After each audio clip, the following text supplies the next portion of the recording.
Good evening. Good evening. Hello. We're starting. Welcome to Trustware and Bitcoin Association Switzerland. It says no SD card. No SD cards. Wir könnten jetzt versuchen so an und können Roger anrufen, weil sie so, es nimmt schon auf. Es nimmt schon auf, also da ist eigentlich etwas drin. Jetzt sieht es gerade besser aus. Okay. Ja, ist noch nicht richtig drin. Gut. Wunderbar. Also, super. Welcome again. Welcome to Trustware and Bitcoin Association Switzerland's talk on Switzerland's new blockchain law, introduction by Luzius Meisser. The Federal Council of Switzerland wants Switzerland to become a leading fintech nation. How do they want to achieve that? The aim is to create the best possible legal framework for blockchain technology. In 2018, the Federal Council has published a report on the legal situation of DLT and blockchain technology in Switzerland. The report says that the legal framework is very well suited to deal with new technologies, but that there are modifications to be made. So in contrast to Liechtenstein, which has a technology law, Switzerland has chosen not to create a new law, but to modify the existing legal framework.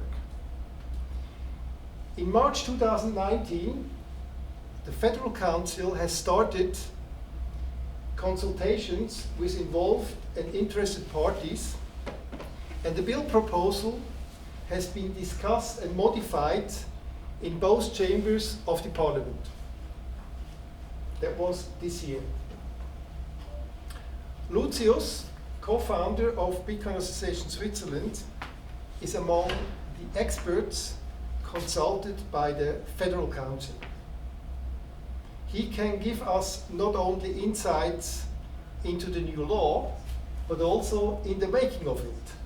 So please welcome Luzius.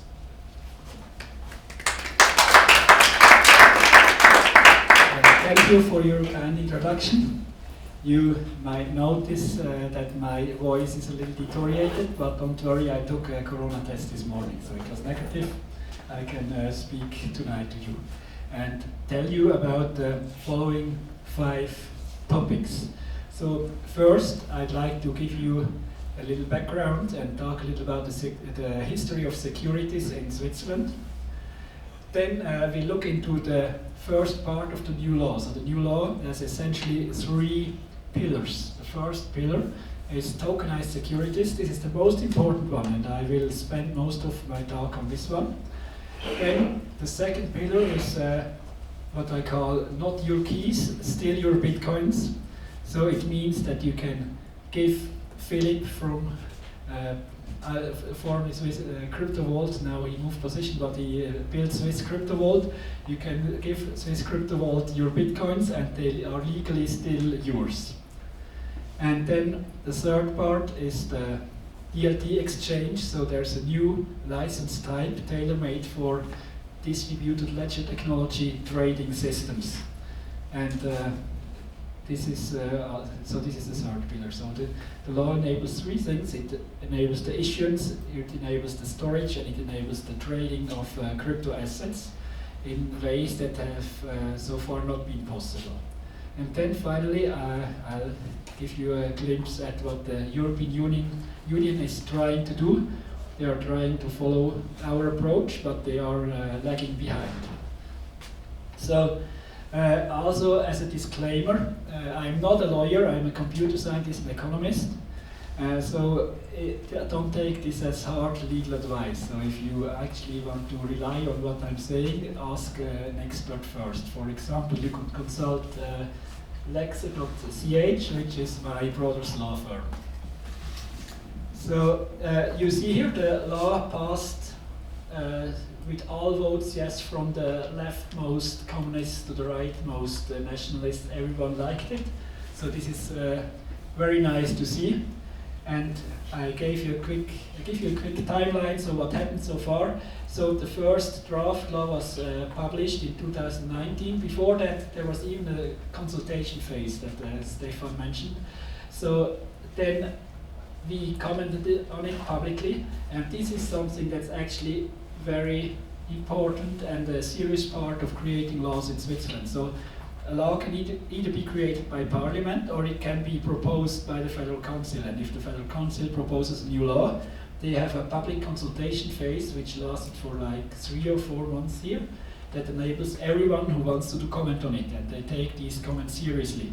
So this differs a little from, let's say, Germany, when Germany revised its anti-money laundering laws, the consultation phase was only like 10 days, so no one could give a substantiated comment. But here we could influence the law, and some of our ideas made it into the law, which is very nice to see.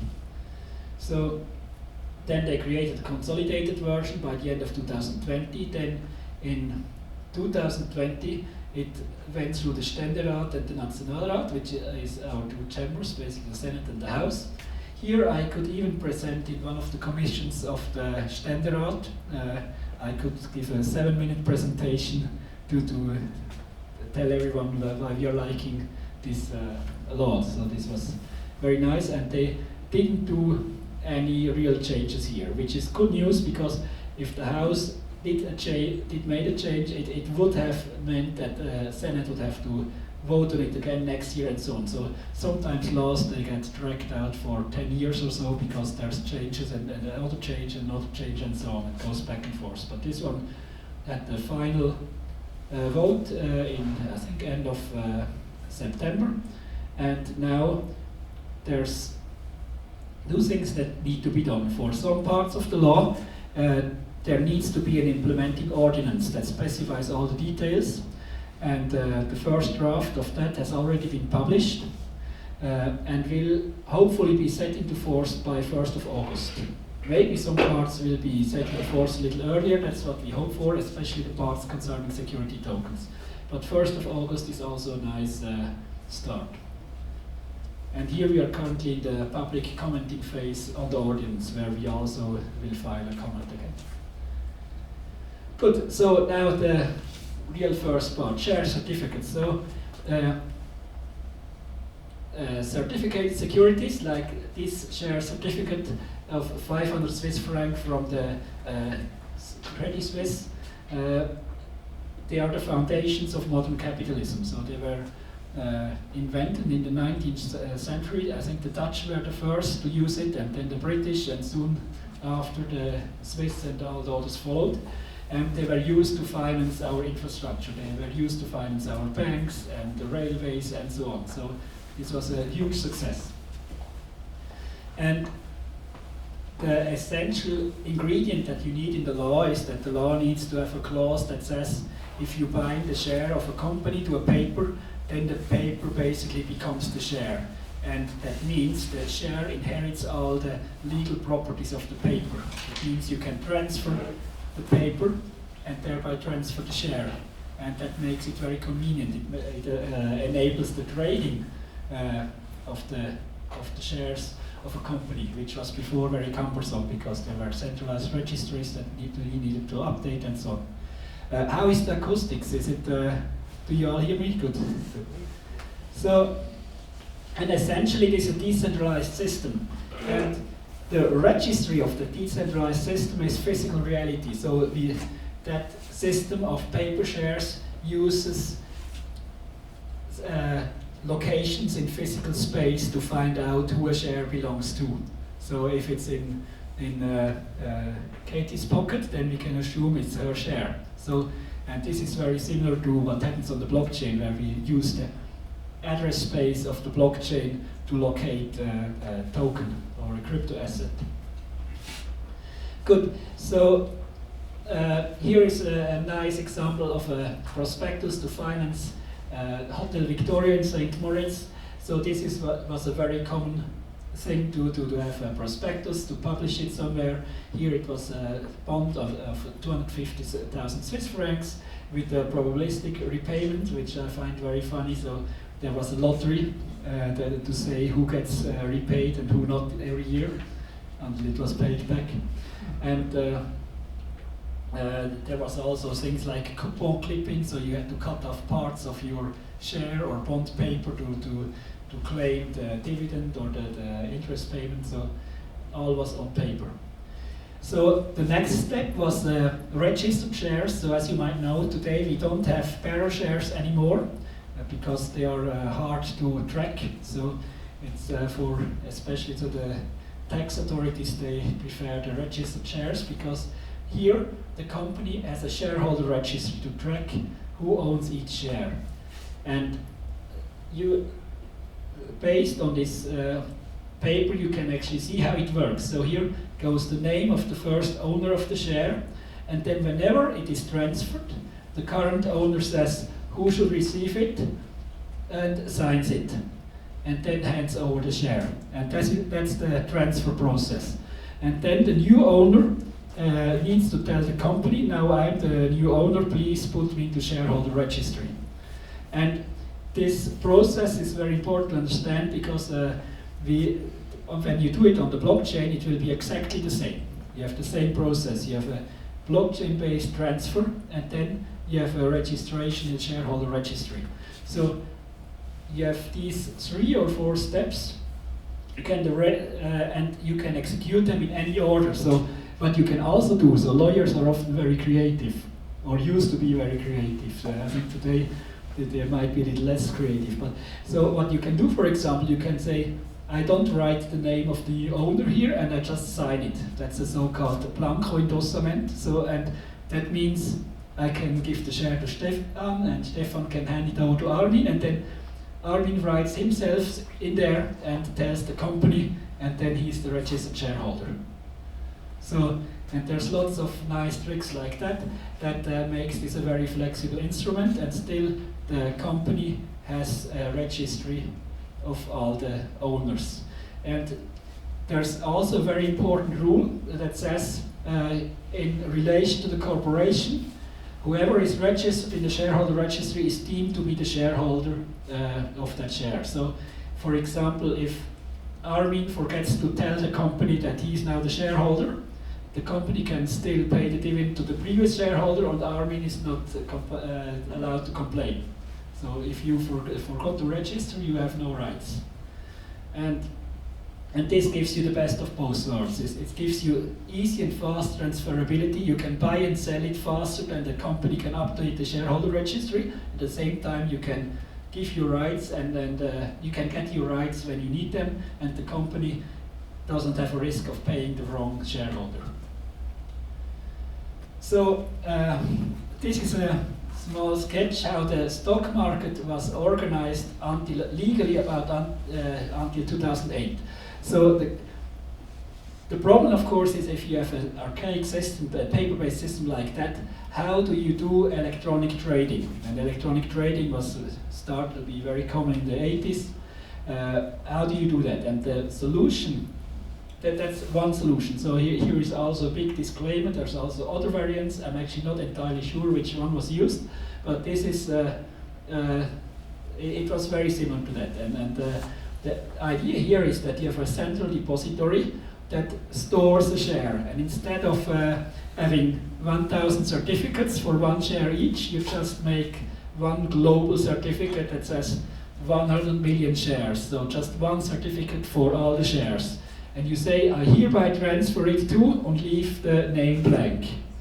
And then you store that in the central depository, and you say every client owns a small fraction of this share. And when client A of bank A sells his share to client D of bank C, then they update their internal accounting, their computer system, and just say, now one small fraction of this share moved from client A to client D, and they could trade the share without moving the share. Of course, this is kind of, it dilutes the original purpose of having a physical shared certificate. So it's a legal hack basically, but it worked, so they could create electronic trading under Swiss law without changing the law. And then in 2008, lawmakers and lawyers said we need to have a more professional foundation for this, and they created the Intermediated Securities Act, which allowed to do this for the stock exchange, but we cannot really do this for traditional law of the small companies that are not traded, that are not have not deposited their shares with the SIX exchange. So, and the question is, what do these other? Here is another slide again for the update of the shareholder registry. So here we maintain this split. So there's the central depository and there's the shareholder registry of the company. They might delegate the accounting here at the shareholder registry to someone else, to an intermediary, but in principle it is split. And the central depository tells the issuer which banks have its shares. The bank might tell the issuer who the actual beneficial owners are of the share, but maybe it does not. And these are so-called Dispo-Aktien, and for example, for a big company like Nestle, I don't know, like 40% of all the shares are Dispo-Aktien, where the shares, where the company doesn't know who the actual owner is. So the company just pays the dividends to the banks, and the banks distribute the dividends. So that's how it works at the moment.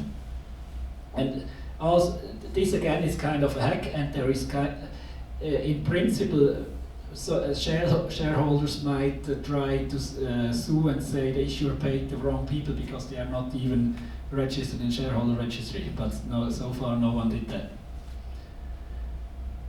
Good. So, how do non-listed companies trade shares today? So, if you own shares of a small company, you might notice that you never receive the printed share.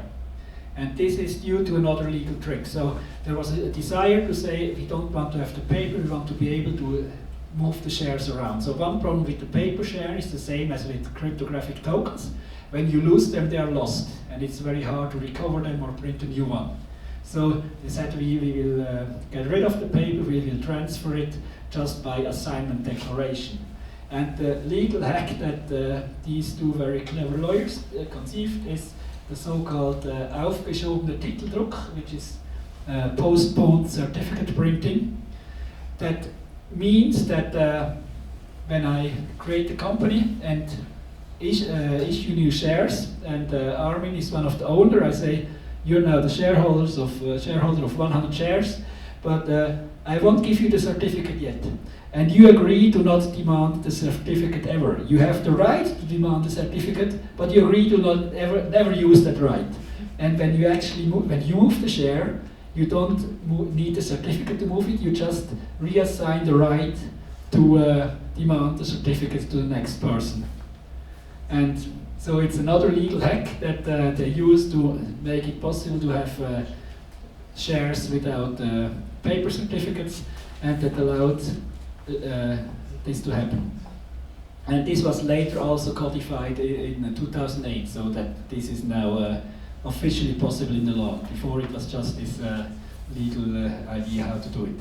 And this is, I actually kind of like this, that Swiss law allowed to create these new ideas without having to adjust everything fundamentally. So it was open enough, it left enough room for interpretation to innovate and to create new things that make sense. So, and if you look at these assignment declarations to transfer a share, it actually looks technically somewhat similar to a Bitcoin or other blockchain-based transaction. So an assignment declaration essentially says, I, Luzius Meiser, hereby transfer 5 shares of ABC AG to Hans Muster, and then I sign it, and that's it. So the recipient doesn't need to sign it, it's just me saying who gets it, and then I sign it. And as soon as I did that, the share is legally transferred to the new owner. By the way, if you have any questions or if you are unsure about anything, just raise your hands. So, and if you look at the Bitcoin transfer, it's actually quite similar. Here I say, I, owner of address ABC, hereby transfer 3 Bitcoins to address BCD, and then I sign it with the signature that I sign it with the key that belongs to the address ABC. So, and interestingly, this clause, this assignment declaration, it sometimes gets forgotten. So I once saw a huge transaction, a double-digit million acquisition of a company, and a share purchase agreement was made by a reputable international law firm. It was about 50 pages, but they forgot this. So that in there, the seller agrees to transfer the shares, or the seller must transfer the share, but they never said I hereby transfer the shares, or the seller transfers the shares. So they forgot that clause. So after we signed everything, we noticed the shares are still with the sellers, and then they had to demand some more signatures from the seller. So it's easy to fix. You just they need to sign again something else, but it's common that there are mistakes. And if there is a mistake and the whole chain of transactions, and the first transaction was wrong, all subsequent transactions are also invalid. So it's actually kind of a risky system. And I'm involved with one startup where we looked at all the past transactions, and we found a lot of stupid mistakes. Like in one case, someone didn't actually sign a paper, but copied his signature into a PDF file, so the picture of his signature. And that, of course, is not a formal written statement, so it wasn't a valid transfer, and we had to get in touch again with the person and say, please sign a yes? One question, I mean, here you say, I, Luzius Meyer, hereby transfer shares to Hans Muster. The difference is that here you know to whom you transfer the shares to, and there's a dedicated recipient. Whereas on Bitcoin, you can send it to anyone, you don't even have to know the person. Yes, this is very important. And I'm showing you this because this was my first idea of how it could be done. So I wrote an article in NZZ in 2016 and said, this looks very similar, so maybe, I basically, it was about the potential of the blockchain. I said we should use the blockchain for trading of securities, and we could transfer these securities if we change the law, because the law says if you make this assignment declaration, it has to be in written form. And of course it's not in writing if you do a blockchain transaction. So I said maybe we could fix that and unleash the potential of the blockchain for securities trading if we get rid of this Article 165. And for exactly the reason you said, I was on the wrong track. So this was good that I suggested this, and this was discussed because it created discussion, but in the end, it's a token transfer on the blockchain is actually more similar to the transfer of a paper.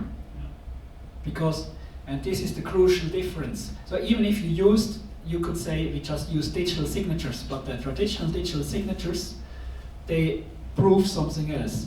If you use an electronic signature, you prove who you are. But on the blockchain, when you sign, you prove that you're authorized, and that's not the same thing. And that makes it much more similar to the paper-based system, because with the paper, you also don't prove who you are, you prove that you're authorized because you have the paper. And that's, fortunately, so they followed this approach. So when, so we are now getting into part 2.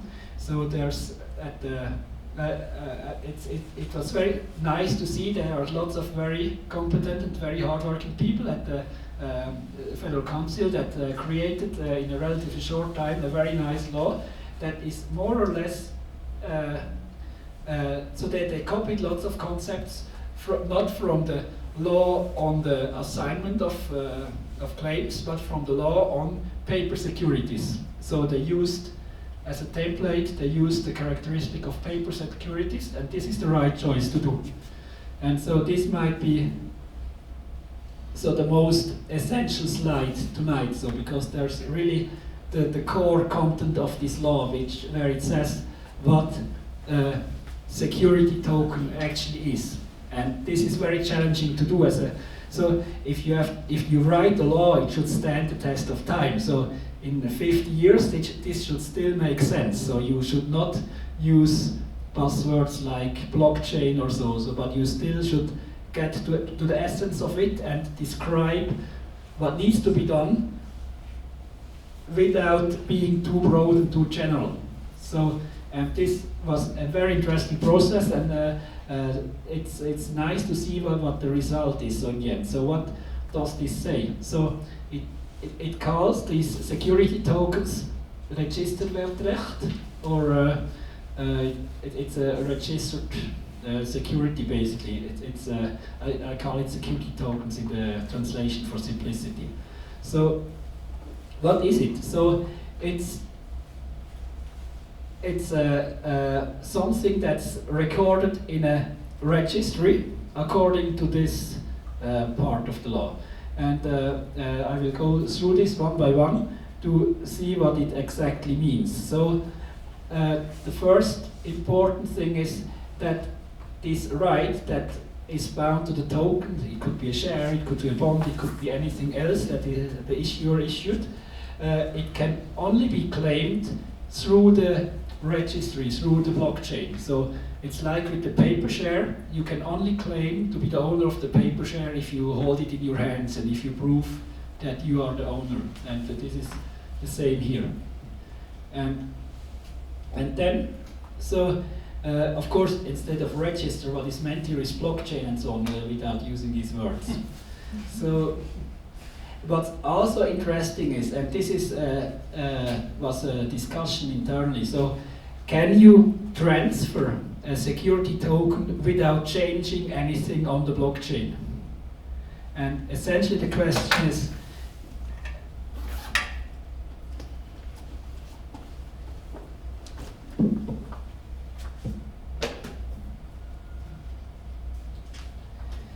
could you do this for a share? So this is a paper wallet with 1 Bitcoin on it, issued by Bitcoin Swiss. And let's say, instead of 1 Bitcoin, I would have 100 shares of Bitcoin Swiss on this paper. And then would it be legally valid if I give it to Stefan? Would he now be considered the owner of the share, even though we didn't change anything on the blockchain? So, and in the initial drafts of this law, this would have actually not have been considered a valid transfer. It said you need to do the transfer through the blockchain, which is, but it's not. I think it's not the right way to do it. So and they improved it, and now it's the condition is that you need to be able to prove through the blockchain that you are the owner, but the person that can prove that might change without having a visible change in the register itself. So it's a very, yes? This basically means if someone steals the private key with access to these security tokens, he's then officially the new owner because he has the right to transfer to someone else by using his private key. Yes, it's just like stealing a paper share. If you steal a paper share, you have it. And then, of course, there are legal ways to claim it back. And we will come to other interesting properties in that connection. What happens if someone steals a share and then sells it to you and you didn't know that it was stolen?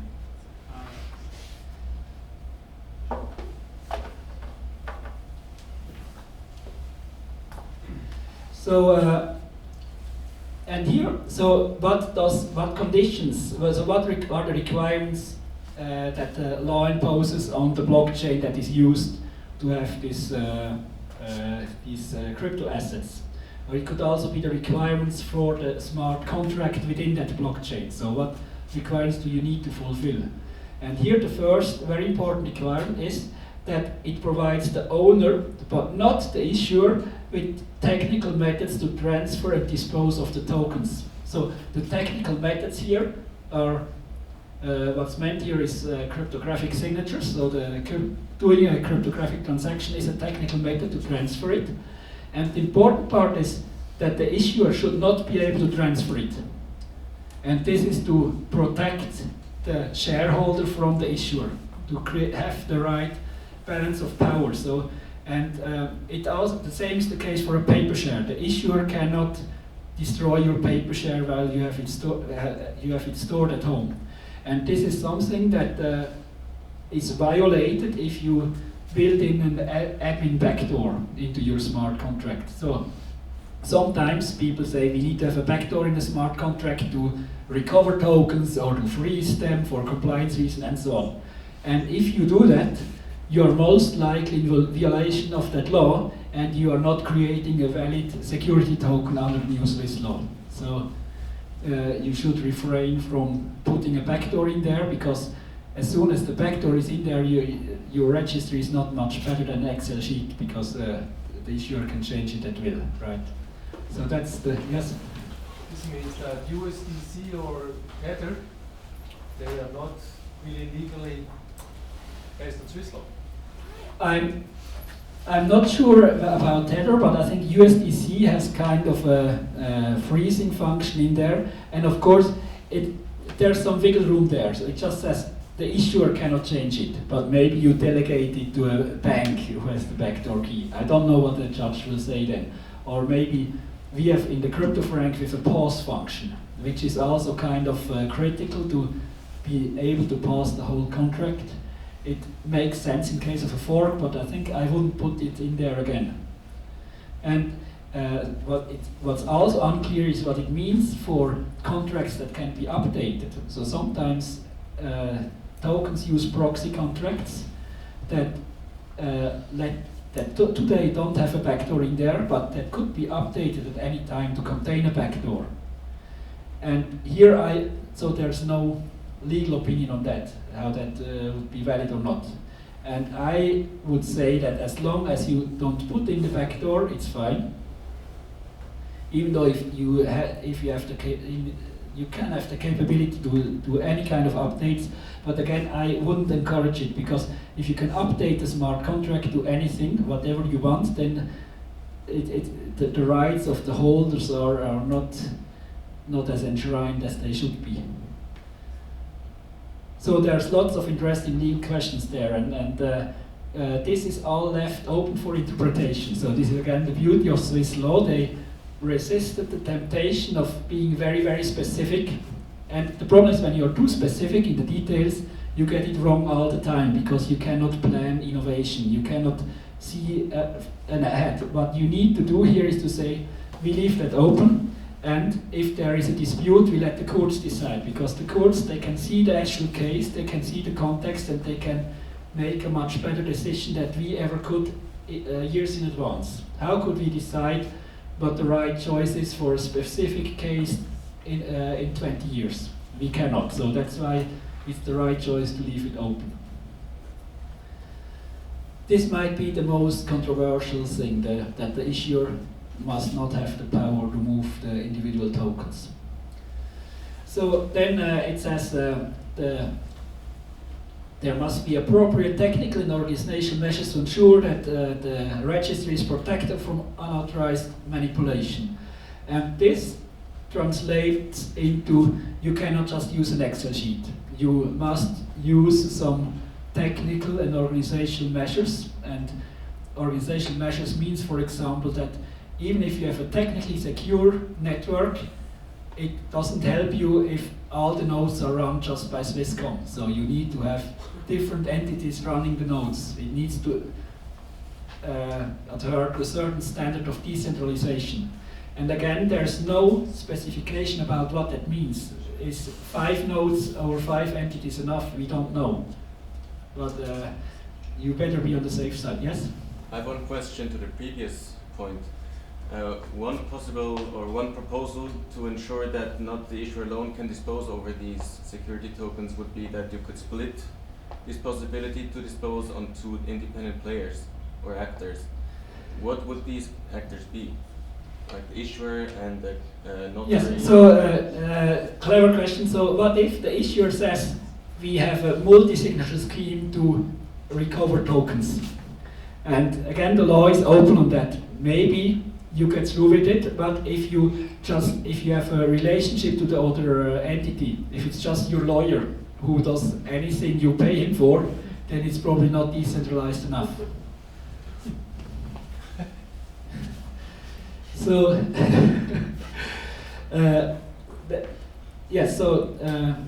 this essentially says you need to have a secure system, you need to have something as secure as a blockchain. And even a permissioned blockchain might not be secure enough if it's just run by one legal entity. So, and the next thing, this is an interesting one, and I think this is the only term that makes current standard ERC20 tokens not compliant with this law. It says within the smart contract there must be a link to the documents that describe what you are buying. So that means, so I copied some code in here. Usually in an ERC20 contract you have a name and a ticker symbol, and what you need to add here if you want to be compliant with an issue under this law, you need to add a user-readable string that links to the terms. So it could be a link to a website, it could be a hash key of a document that can be easily found through that hash key. But there must be a way for whoever buys the token to look at the token on the blockchain and find out what the token actually represents, that it is a share of this company and what the terms of the issuance were. So, and I think this makes sense, and this is a good addition. And it's also easy to do, and maybe you should also have a function to update the terms. Maybe you change your website and have a new link. So the important part, it doesn't need to be constant, so you can update the terms within the law, of course, and you can update the link. What is the idea that the information there is like in a prospectus in an IPO, or is it more legally and technical? Yes, it could be linked to the prospectus.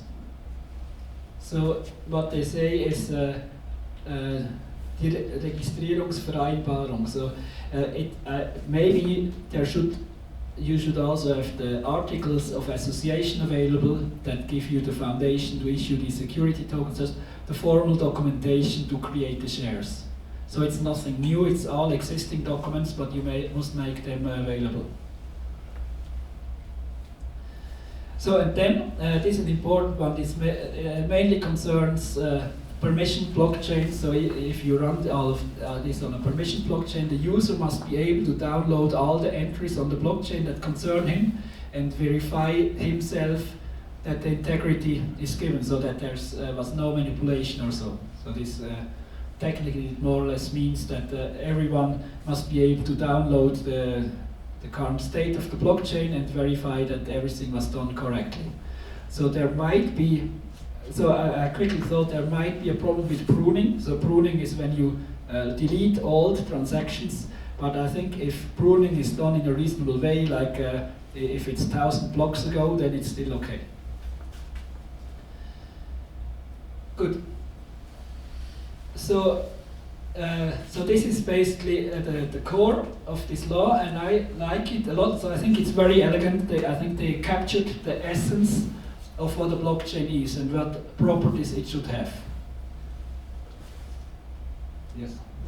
Your point number 3 about for me this is kind of strange, because obviously today you have a new set of law in place or place soon. How can you now say everything backwards is not legal anymore? So you also need a certain confirmation of the past. So would this really mean that historically published smart contracts are not valid anymore? So the question is, what happens with historic old already, like the crypto franc that are already out there when this law is set into force? And the answer is nothing. This law adds a new possibility to create security tokens on a clear legal foundation. For all the old tokens, we have the same legal uncertainties as before.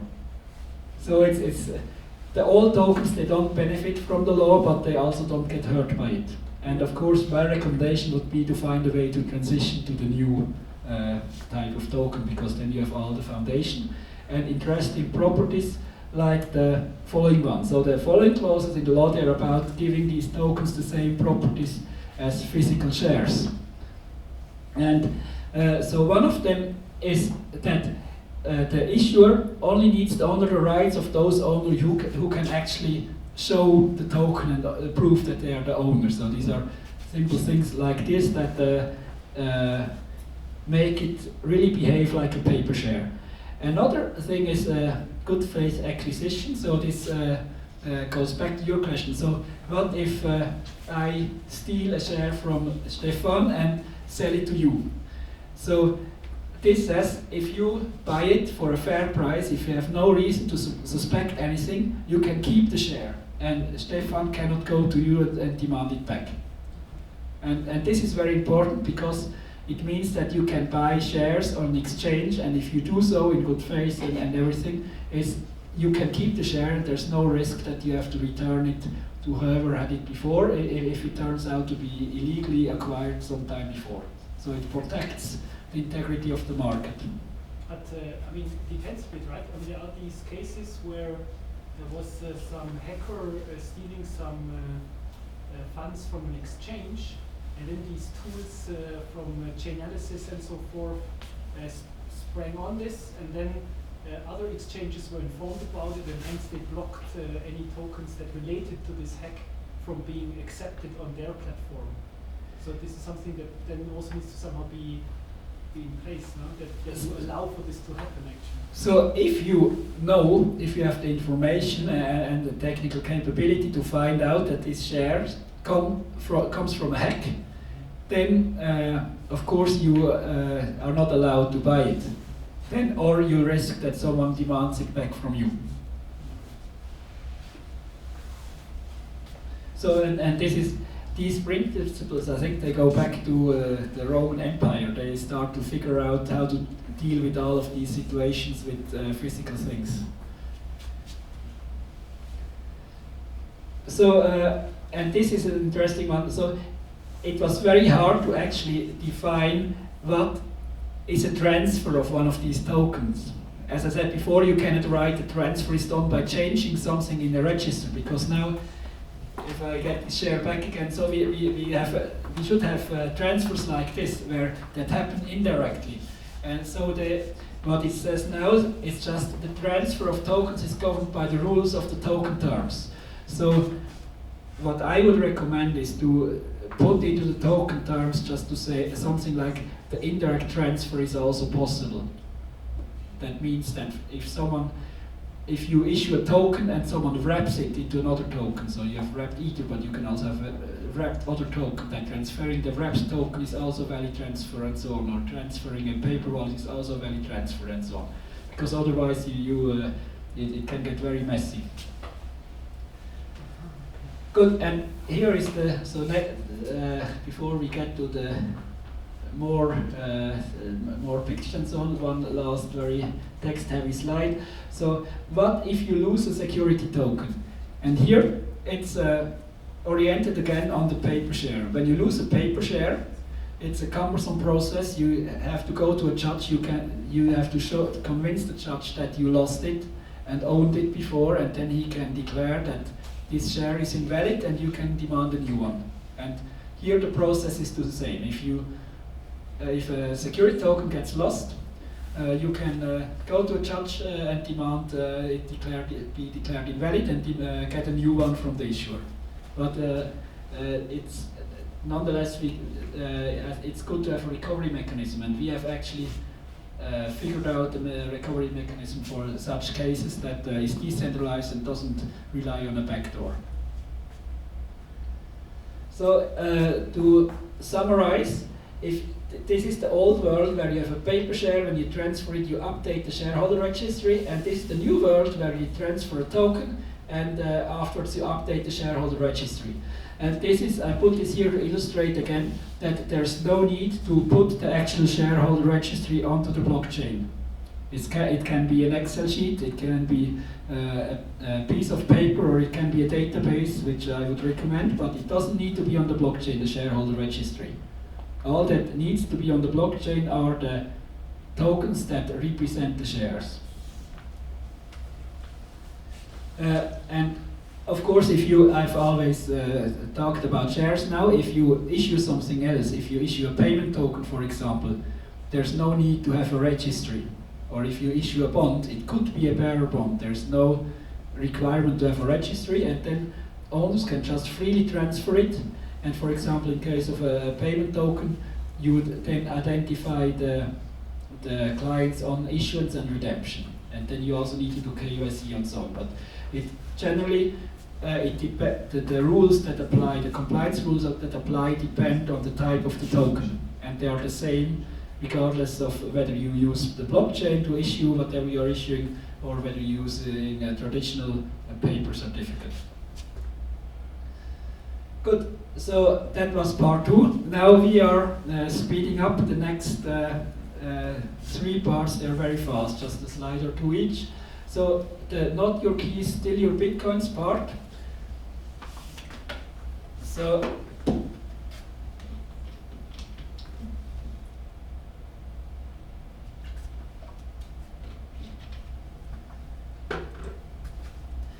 today, if I store this Bitcoin for Stefan, then it's still legally considered his.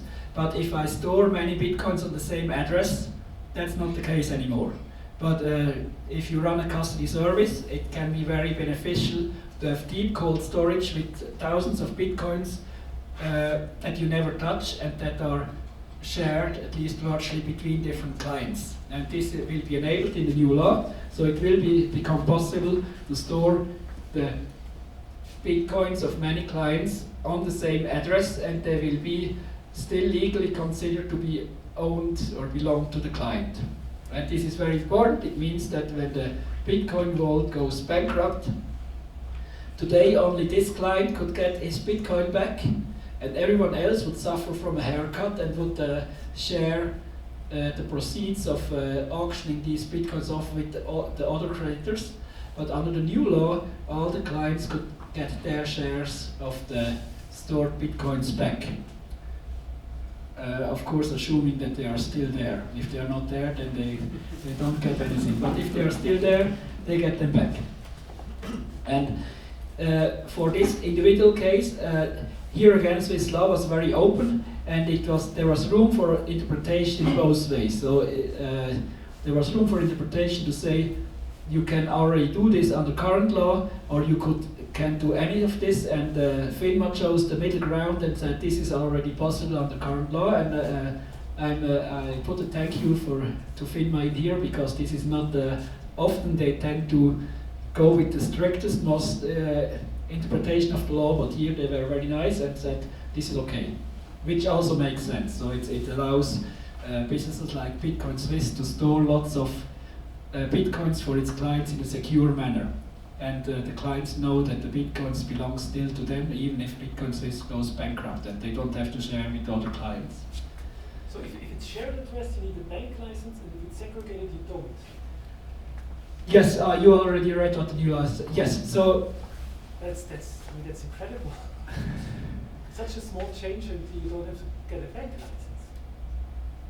Yeah. So yes. So the current situation is, as soon as you do the collective storage, this is considered a bank deposit, and then you need a bank license. And the new law says we recognize this as still belonging to the clients. So it's technically not a deposit; it's a storage. And that means you don't need a banking license, but we introduce a new licensing requirement, say you need a fintech license, which is a lighter type of banking license. And this is, I advocated in our statement for saying it should be the same. Everyone should be able to store Bitcoins in both forms without a license, but there was lots of pushback. Some people wanted to say everything needs a license. If you store Bitcoins worth $1 billion, you need a banking license. You're essentially a bank. So this is the compromise in there. So but there's 2 exemptions. So one is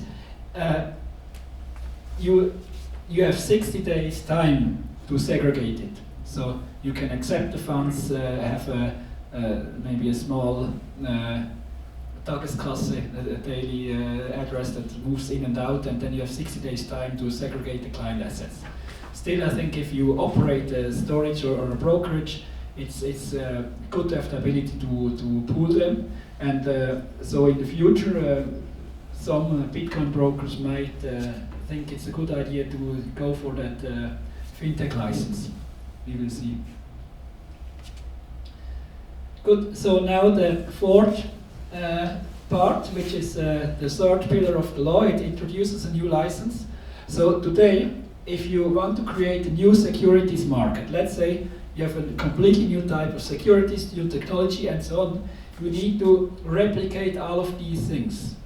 So first you need a bank. If no banks works with you, you would have to create your own bank. then you need the exchange itself.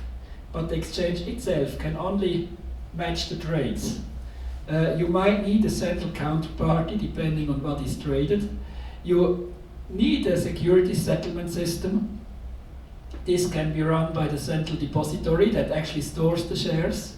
And you need a payment system which can be run, for example, by a bank. If it's not, it needs a separate license. And then you need a transaction registry to register and monitor all the transactions. And each of these are separate legal entities that need a separate license. And each of these legal entities, they need to have some requirements. They need a board that is independent of the management, and they need an internal compliance that is also independent of the management, and they need an independent place where people can complain, and they need an internal revision that's also independent. So, all of these organs need to be staffed by qualified people that are verified by FINMA. And if you have to do that for like 7 legal entities, and all of them have capital requirement of at least $500,000, then you see it's very, very costly to create something new and to create an exchange for tokens. The idea of the old law, of course, is that if you want to create an exchange, you just create a new exchange and you reuse the existing infrastructure. And the law also says all these, they are required to give you access. So they cannot say, we don't want you to compete. So by law, they're required to give you access. The problem is they're not required to store your new kind of token. So if you want to have an exchange for security token, SIX or whoever runs the central depository in that country can say, we don't store that kind of assets. And then you still need to do all of that on your own. So what they did, they created a new DLT exchange license, and this DLT exchange is allowed to have retail clients directly. So you don't need to have a bank in between. And you can also run everything you need yourself. And there's different types of licenses. So the simplest license is just the 73A license. This is essentially an exchange that says we just run the order book, we match the trades, but we outsource the settlement and payment and everything to the blockchain. So they prepare a transaction, they match people, and then they let the trade be executed on a public blockchain, for example. But you could also run an exchange that has a central depository. A central depository essentially is the original place where a share is registered. So if you just if you receive some ERC20 tokens and store them for your clients, you're a depository but not a central depository. So this is when the issuer directly issues the share in your system, then you're a central depository, and that triggers additional requirements. The same is the case if you are settling, having a settlement system. And here there's a very interesting legal question. So with a blockchain-based system, you can do atomic settlement. You can say the payment and the share that is being traded and the agreement on the trade, all three happens at the same time or not at all. And that means your settlement, there's no settlement actually. So the trade is the trade, and there's no settlement period, and there's no settlement risk. And in such case, one could argue that if you do atomic settlement, that you don't run an actual settlement system and you don't need to fulfill these legal requirements. And this is one of the open points where we take the position that if you do that, you don't need to fulfill these requirements, which don't make sense in that case anyway. So, good. So this was the last part. One important point here, by the way, is where we need to file our comment is they also adjusted the money laundering law a little, and so far what made your financial intermediary is having access and being able to move client assets. So if you can touch client assets, you are a financial intermediary. But now they are trying to revert it a little and saying, if you enable the transfer of assets, then you are a financial intermediary. Yes? Yeah, how is the regulation tries to get hold of entities, legal or personal entities, but with DeFi you don't have these entities. So did you have some discussions around this, or how in the whole process was the topic of DeFi, where you don't have a legal entity that you can go sanction or sue? yeah, how do you deal with that in a regulatory? If you have no legal entity, then no one is responsible. No one has the AML duties and so on. Like Uniswap is outside of this law. It doesn't require a license. What's also very nice is you don't need a license if you run an exchange non-commercially.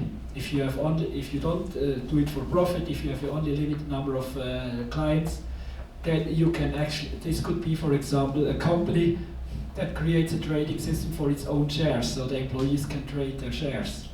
So then it doesn't need a license, and this is very nice to have this exemption. Yes? Isn't one problem that in order to run an exchange in Switzerland, you need a business entity that is operational in Switzerland? And this is why decentralized exchanges cannot be regulated or do not fall under the scope of the Swiss law? Yes. So yes, one thing, if you have the decentralized exchange, you cannot say it's operated in Switzerland. It's Exactly, this is why it doesn't fall under the scope. Yes.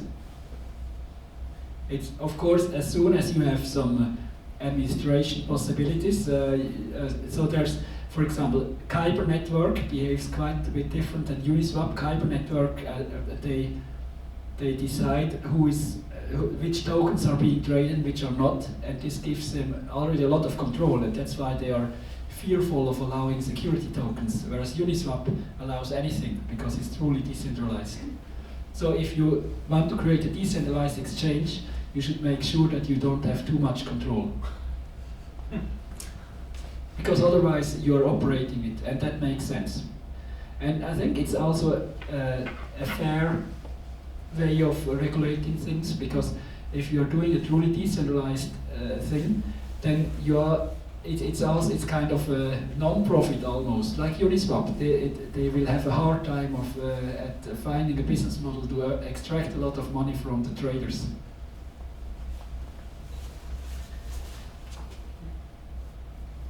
Good. So now the last part. So the European Union, it's interesting to see what they're doing. You know that Liechtenstein was a little ahead. They were first, but I think the Swiss approach is a bit better and so true that. So I prefer the Swiss approach over the Liechtenstein approach. And now the European Union has announced various initiatives and proposals to do similar things. And one of them I list here is their proposal for creating.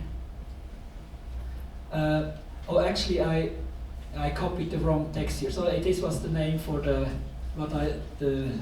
sheets you see here. This is for their pilot regime. They essentially want to create DLT exchange.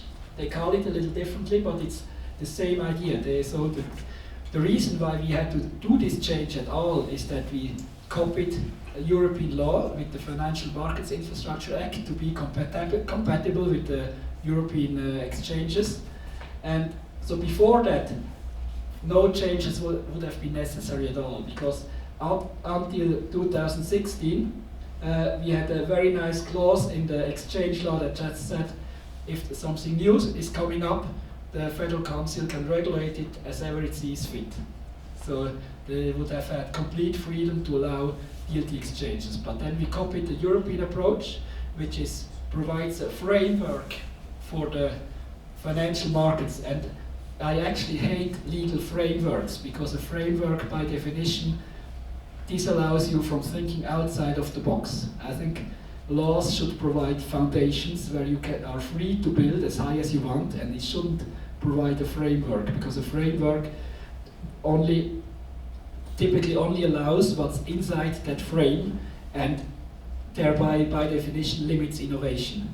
And that's also why these laws, they need adjustment whenever there's new innovation. And one thing I noticed here, and this is over the time while looking at these different laws and working with the Swiss law, I got became a bigger and bigger fan of the Swiss approach, and I grew more and more skeptical of the European approach. For example, you see they regulate the same, but we regulate on 6 pages on like 45. And I have a long Twitter rant on this and another EU proposal where I criticize them because they also often get priorities wrong. For example, one of their highest priority is harmonization. They say it's very important to have it everywhere the same. But if you have a regulatory monoculture, you harm innovation, because innovation needs experimentation. You need to have variation, you need to have different approaches being tried out in different countries. That's the only way to find out what works best. But if you harmonize from the beginning, you might destroy a lot of potential without ever finding out. And that's why it's so important to have different approaches and to have an open foundation and not a restricting framework. So I greatly appreciate the Swiss approach, and we are now open for questions.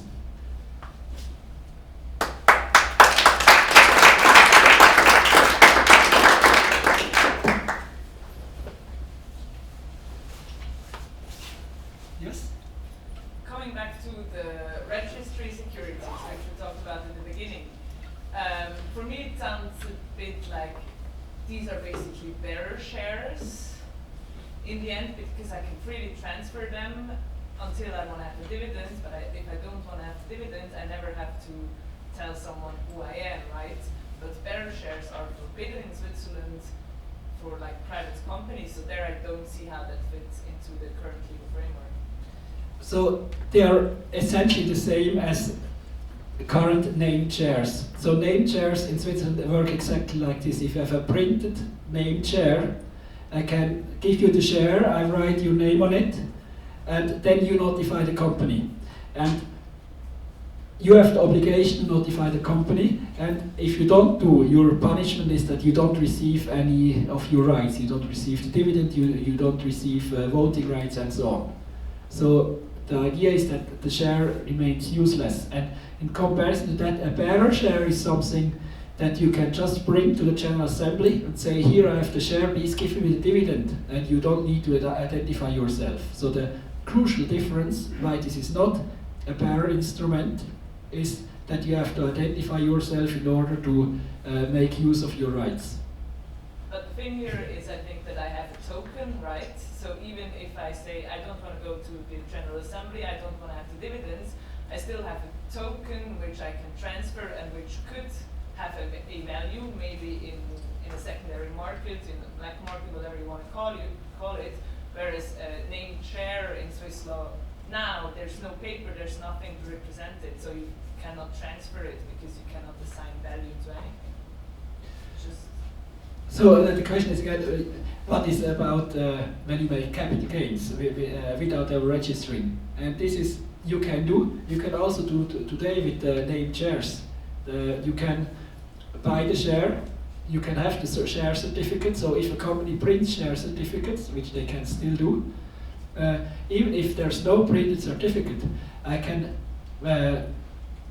sign an assignment declaration and transfer 100 shares of Bitcoin Swiss to you. And if you don't notify the company actually doesn't know that you are a shareholder. And maybe you can assign it to the next person, and then the next person registers with the company. So that's how registered shares work in Switzerland. And it actually makes sense because, so let's say you say the requirement is that everyone needs to register. Then instead of transferring the share, I could just sell you the option to buy the share from me for zero, right? And then economically you have the same. Economically you have an instrument to participate in the capital gains of the share without having transferred the share. So this is, I guess this might be the background, that even if you require the immediate registration, which would be in many cases a huge pain, and rule out things like Uniswap, because you cannot, who do you register if you move a share to Uniswap? You can't register a person because it's a decentralized entity. So if you would make these very hard restrictions, you would destroy a lot of economic value, and that's not, I think that cannot be justified just by the need to know who that person is. Because it's so easy to circumvent. So I think the right way to do it is to attach the incentive to register to the dividend rights and other rights. Also, in case of the blockchain, you might want to be notified when something happens. So I built, so this is the very last slide. So I advertise here my latest company. We build tools to enable all of this. And one thing we do is we send out notifications. So if you use our tools and you are a shareholder, you get a notification when your shares move, for example, or when you receive shares. So you can see what happens. And these are, I think you get a lot out of it if you register. But still, of course, as an issuer, you will never be sure whether Osama bin Laden owns one of your tokens. But that's the price of having a free system with free transactions, and that gives you much more than the damage done by sometimes someone you don't like owning a share. I like it a lot. I just think it's super counterintuitive to the current AML discussion and everything we have around preventing exactly that free flow of transactions. Yeah, so this will be interesting to see what the future will bring, because the current AML laws, they're all focused on the intermediaries, and if there's no intermediary, there's no AML duties. So we are currently in a very free world, and we should use this opportunity to show that we can create value in such a free world. Yes, and I think if all of this is used for good, then we will have a lot of public support to keep it as free as it is today. Any other questions? Yes? Yeah. You said this very critical point that the issuer cannot move the shares. But also today, if somebody loses its share, the issuer needs to be able to call it void and issue a new share. How does that work with the token? And in the end, isn't that the same as being able to transfer as you burn and issue a new token? You never burn the old share. So the question is, what happens when a share gets lost? What happens to the old token? And if it's lost, so then you just leave it there, because if it's truly lost, you don't care whether it's on an address forever or whether it is burned, right? Maybe you should have a function where you can adjust the total number of outstanding shares, where you can say there's 1,020,000 outstanding tokens, but actually there's only 1 million shares because 20 of these tokens are invalid. But you shouldn't be able to immobilize these 20 tokens. Can't you today say share certificate number 23 will be deleted from the registry?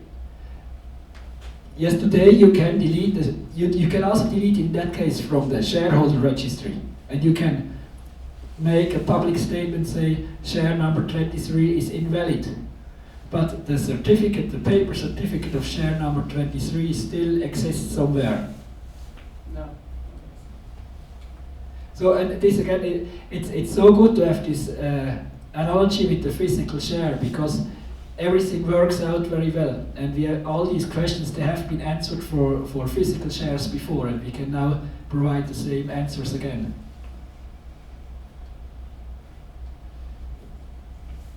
How do we see the development in the tokenization world in 2021 until the law is kind of in place and yeah, kind of finalized?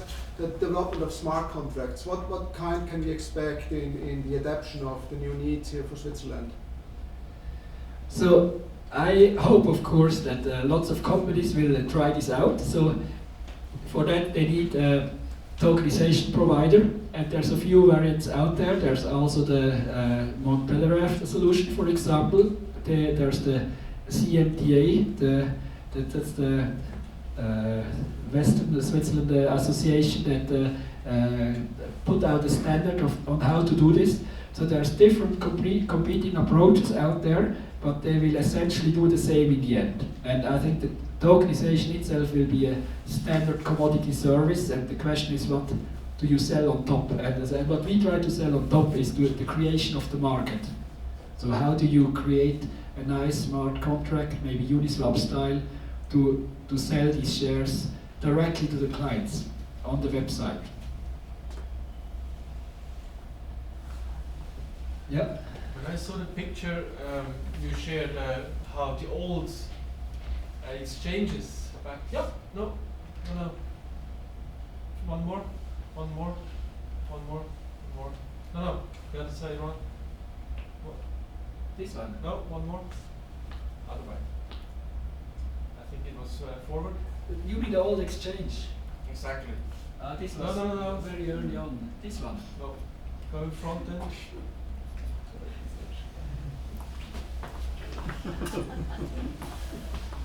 So if you're in exchange today and you see that you have to comply with all of this, now you can switch to this. I would get rid of everything immediately. I don't know if there's someone here from 6, but I'm sure there's a few people you would be putting, Good, excellent question. would be happy with you to say just do it now. It's a transition, and and there's going to be a lot of fighting because there's a lot of money in that setup. exactly. If 6 does all of this today, why don't they just switch to this tomorrow? That's the question. The answer is there are some restrictions in there. So this is only for security tokens. You cannot trade traditional shares. Another restriction is you cannot publicly list shares. You can only publicly trade shares. And so this is only a legal difference. Technically, it's exactly the same.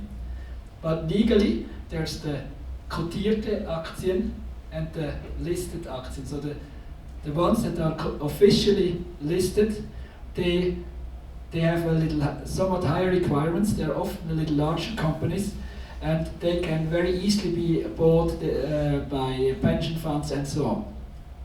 And if you're not officially listed, you are still freely tradable, but not everyone can buy your shares as freely as before. So it's a question of accessibility. And this is one restriction here. You cannot officially list shares. In the current draft of the implementing ordinance, there's also other restrictions. One draft restriction is you cannot trade derivatives, which I think it kind of makes sense to don't give clients access to 100x leveraged bitcoins, because that's essentially gambling. But still, it might make sense for some other derivatives to allow them. So the question is also what is a derivative, which is it's kind of open. Actually, that's an interesting point, the gambling. We have casinos, right? And they're legal. So, but they're privately owned. And I think it's an interesting concept. I was having a discussion about that with someone, up to where can you, say what someone can and cannot do with their money. You can trade baseball cards and all kinds of things for ridiculous sums of money, but no one is, from a regulatory point of view, is stepping in to make sure everything is smooth, going, according to compliance requirements. So the word that you mentioned about gambling is interesting, because where do we draw the line as a regulator to protect, when people can go off to the casino and do all kinds of crazy things and gamble, in various areas, or swap money for stuff that they can get their fingers burned. Where do we, and that's the whole essence of peer-to-peer transactions, right? If I pay you $1 and then I send, you still 100,000, I mean, Yes. who has the right to set the limit, as to, what you can and cannot do on the internet, in the blockchain, or us meeting anywhere and I just hand you some money? Yes. So the question is how that relates to gambling, where gambling is allowed, and why should we even outlaw people from wasting their money? They should be free to spend it, right? So I think it's been historically grown that way. And for example, Zwingli here in Zurich, he was very tough on gambling. He made sure it was outlawed because he said it's a sin. So there's some moral component in it. And regarding the gambling, so gambling is also very strictly regulated. So and there are things you're not allowed to do, and you have to share profits with the taxman, and with often it's with non-profits that do nice things in the end. And you have to monitor if you have to monitor who spends how much, and you have to prohibit people from participating if they spend too much of their money. So it's risky gambling, and it's also heavily regulated. And I recently received a phone call of a senior citizen who once listened to one of my presentations, and he said he lost like 90,000 Swiss francs with currencies trading. With not even the Swiss, so there's these companies out there that try to lure in citizens. They promise huge gains, and then they lose everything. And it's and this, of course, this hurts me to hear. Yeah. And then I think maybe it's not a good idea to offer these kind of services that do not provide that much value in the end anyway. So the foreign exchange market is so efficient. I don't think it hurts the market much if you don't allow this leverage gambling where they can, with these binary options or whatever, lose everything within a minute. So it's because in the end, if a person loses everything, it's the government again who has to pay to make sure he still has a living, right? So that's the reasoning behind it. So I'm always on the side of trying to allow more, but I can also see why people are skeptical towards derivatives if they are suitable for making people lose all their money within a short period of time. Yes? In view of the simplicity of this DLT trading system, do you think that we will see a trend towards tokenizing like blue chip shares, so that they will be traded as tokens rather than on the legacy? So there is one more license which I skipped here, and that's the organized trading system. And this is even simpler than that, but you have to be a securities dealer, and then you can run an organized trading system. That's, by the way, I think Signum announced to do that. And then you can trade anything, and the restriction is it has to be a bilateral market. This is a dealer's market, essentially, where the people don't trade among each other, but always trade against you.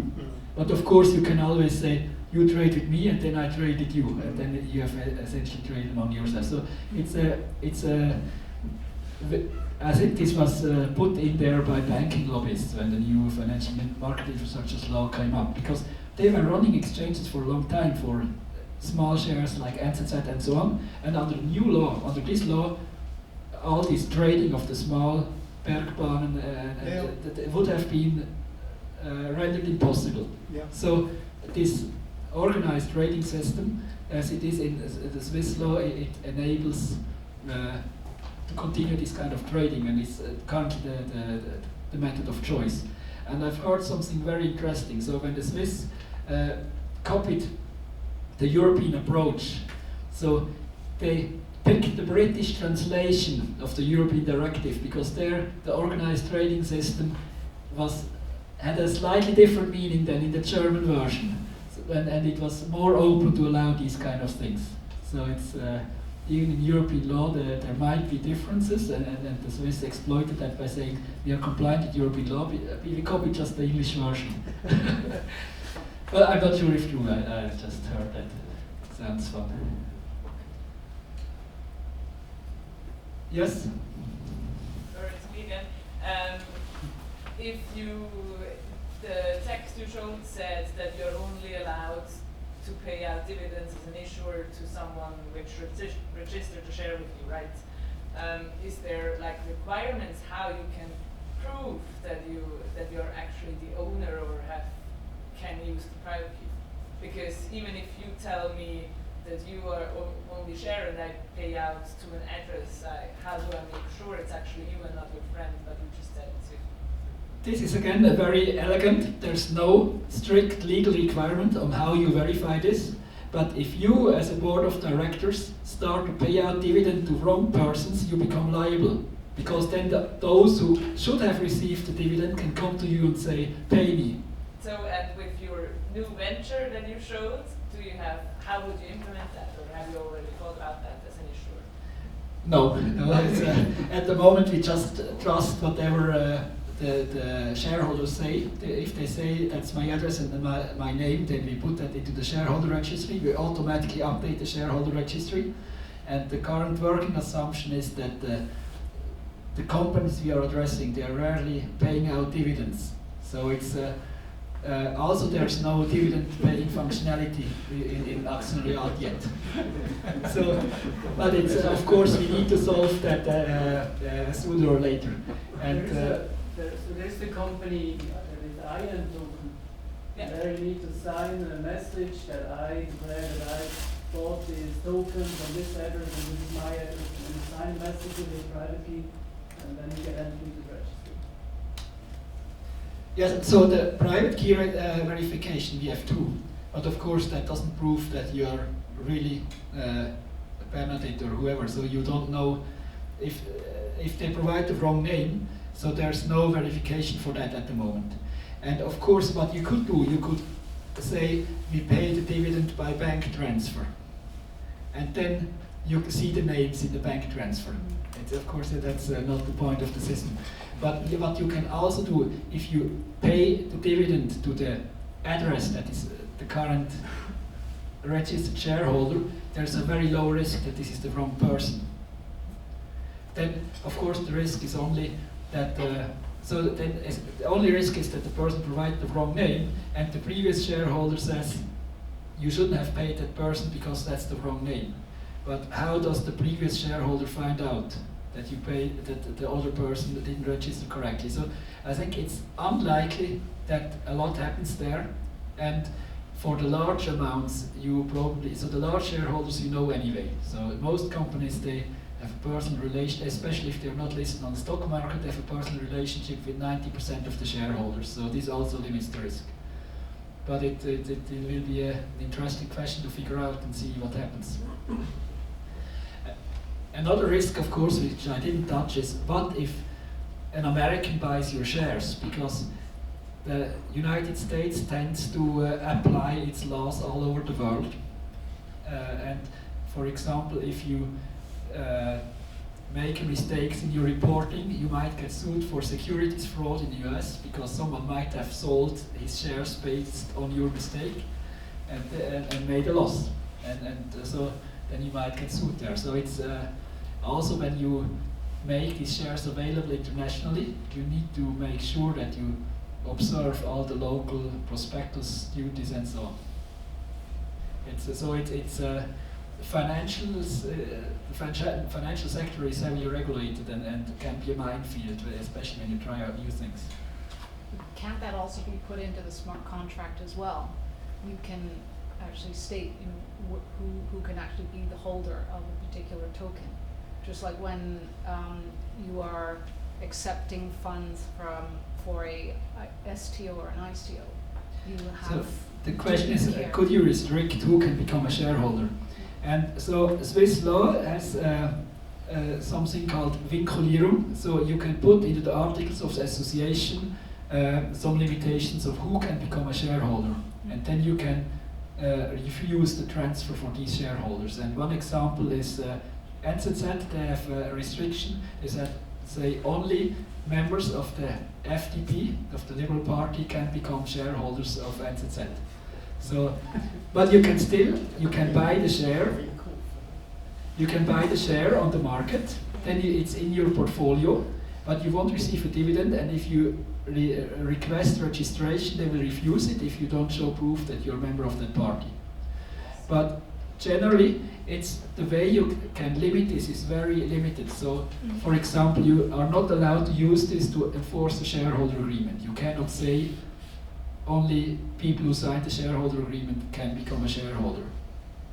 And it's probably also very problematic to say Americans cannot become shareholders unless that poses a real risk for your company. So you would have to show that US law is so toxic that it would be an unbearable risk to have American shareholders. And then, of course, you need to find out how do you enforce that. And I think the blockchain is not very suitable at enforcing this, because I could always use a paper wallet and send the paper wallet to the United States. And then, you then, of course, can refuse the entry in the shareholder registry, and maybe you're less liable, but it's it's not an easy question. And it's again something that will make lawyers happy probably when people start figuring out how to do this. But doesn't the idea of digital ID then step in, so that with the underlying token you pair it with an ID, and then this potentially solves a problem? I mean, of course we've got the privacy parts that we have to look at, but there are technology that allows. Yes. So the question is if you could use a digital ID. Yes, you could, but you would then severely restrict the transferability of the token again. It wouldn't be possible to trade it on Uniswap anymore, because Uniswap doesn't have such an ID. So I think this is a misguided approach. So this is open for discussion. Some people say we want to make sure that every address belongs to a known identified individual and ensure compliance through that. But I think this is the wrong approach. I think transferability and compliance need to have distinct solutions. These are separate concerns that need to be addressed in separate ways. For example, when you want to freeze funds, this only applies when the token is resting with a financial intermediary. Then the financial intermediary has control over the funds anyway, so there is no need for having a freeze function in a smart contract.